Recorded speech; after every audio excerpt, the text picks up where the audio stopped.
Dhe kjo është një thirrje për ta realizuar praktikisht atë që ne e themi në çdo rekat, gjatë çdo namazit që e bëjmë, qoftë ai farz apo nafile, iyyaka na'budu wa iyyaka nasta'in. Vetëm ty të adhurojmë dhe vetëm prej teje ndihmë kërkojmë.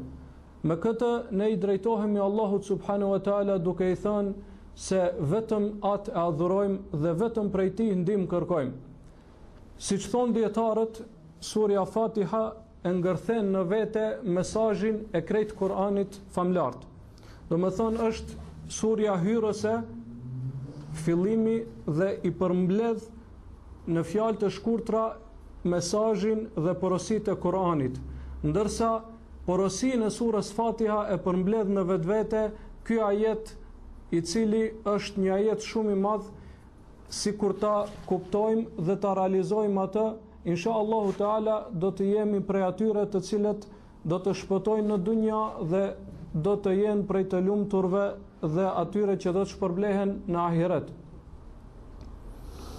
Allahu subhanahu wa taala e ka bërë që kjo botë të jetë si shtëpi e sprovës dhe shtëpi e veprave, ndërsa bota tjetër të jetë shtëpi e shpërblimit ose ndëshkimit në bazë të veprave të njeriut. Sepse në momentin kur ai i ka dhënë njeriut liritë zgjedhjes, kjo në vete ngërthen përgjegjësi.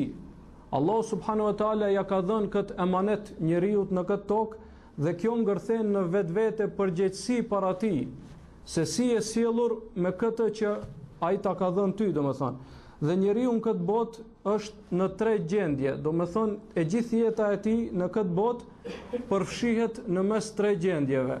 Ose do t'i jepet një dhunti prej Allahut subhanahu wa taala dhe në këtë hyn të mirat e kësaj bote dhe ibadetet që i bën njeriu ndaj Allahut subhanahu wa taala.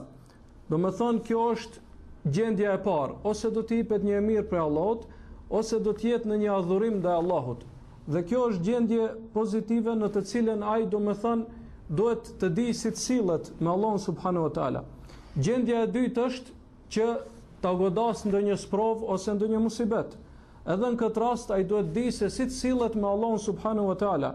Dhe gjendja e tretë është që ai të bëjë ndonjë gabim apo të rrshqas në ndonjë vepër të tij apo të bjerë në ndonjë mëkat.